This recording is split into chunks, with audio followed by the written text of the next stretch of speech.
उसमें मारपीट का जो आरोप की बात आप कर रहे हैं, वो आरोप जो ऐसा है कि बीच में मैंने कमिश्नर साहब को जो है एक शिकायती प्रार्थना पत्र दिया था और मौखिक रूप से भी बताया था। तहसीलदार के तरफ से हमको जो है पैसे की डिमांड की गई थी। कौन तहसीलदार कहाँ के थे? तहसीलदार मार्टिनगंज राजू कुमार के द्वारा जो है पैसे की डिमांड की गई थी और बारकोड भेज करके मुझसे पैसे की भी डिमांड की गई। बारकोड पे मैंने एक बार उनको 15,000 रुपया दे भी दिया था, लेकिन उनकी डिमांड ज़्यादा थी।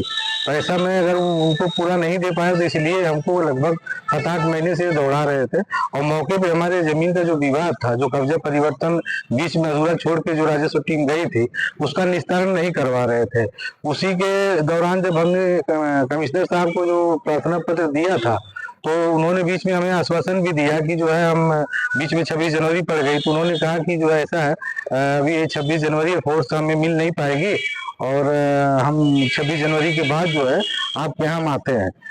तो उसी दौरान जब इन्होंने फिर मुझे एक बार बारकोड भेजा, 20,000 की डिमांड की हमसे, तो हमारे पास पैसा था नहीं, हम पैसा देते क्यों, पैसा हम दिए नहीं। तो फिर इन्होंने क्या किया, उस प्रार्थना पत्र पर जो है रिपोर्ट आनंद फनन में उनकी सीधी लगा करके भेज दिए। तो फिर जब रिपोर्ट इन्होंने निस्तारित कर दिया हमारे उस प्रार्थना पत्र को, जो मैं कमिश्नर साहब को दिया था, तो मैं कमिश्नर साहब के यहाँ आया, पुनः आया, तो मैंने सारी चीजें मतलब वो बारकोड वाली बात, जो भ्रष्टाचार की जो बात उनके तहसीलदार द्वारा मेरे साथ जो उन्होंने पैसे की डिमांड की थी, मैं सारी चीजें मौखिक रूप से भी बताया सर को। तो उन्होंने तुरंत संज्ञान लिया कमिश्नर साहब ने और तुरंत ज्वाइंट मजिस्ट्रेट सदर को बुला करके सर ने जो है उसमें जांच बिठाई।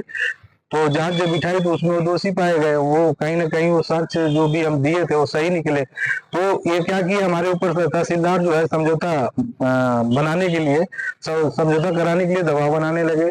इसमें एक अनिल यादव जो कुख्यात अपराधी है, चित्तेपुर इमाम अली, बेलहरी इमाम अली का, तो वो हमको जो है हमारे परिवार वालों को थ्रेट देने लगा कि जो है आकर के समझौता कर लो, नहीं तो फिर अच्छा नहीं होगा। तो मैं उसके डर से जो है लगभग 7-8 दिन से मैं घर छोड़ दिया था। मैं लखनऊ इधर उधर अपने जानने वालों के यहाँ में रह रहा था। कल उसी संबंध में मैं जो है कमिश्नर साहब के यहाँ करके बताया कि सर मैं कब तक इधर उधर जो है भागते फिरूंगा, मैं घर जाऊं कि नहीं जाऊं। वो सर ने कहा नहीं, उन लोगों के खिलाफ कार्रवाई चल रही है, आप घर जा सकते हैं, आप जाइए। मैं घर गेट के बाहर जैसे ही मैं आया, कमिश्नर साहब से बता करके मैं आ रहा हूँ, तत्काल उसी दौरान जो है तहसीलदार के द्वारा उन लोगों को भेजा गया था जो हमारे ऊपर जानलेवा हमला किए, काफी मारे पीटे हमको किसी तरीके से। मैं जो है वहाँ भीड़ जब इकट्ठा हुई तो मैं जान बचा करके फिर तुरंत कमिश्नर साहब के चैम्बर में गया, सारी चीजें उनको मैंने बताया। सर ने तुरंत उस पर जो है कार्रवाई करने का निर्देश दिया। देखिए, कल एक जानकारी मिली थी कि आदरणीय कमिश्नर महोदय के जो आवास के बाहर एक जो वादी था, उसको किसी एक अप्पू यादव नाम का जो व्यक्ति है उसके द्वारा धमकाया गया, उसके साथ में धक्का मुक्की की गई। इसमें थाना सिधारी में मुकदमा पंजीकृत किया गया है और इसमें उनकी गिरफ्तारी के लिए बताया गया, शीघ्र इसमें उनकी गिरफ्तारी की जाए। कौन लोग थे सर?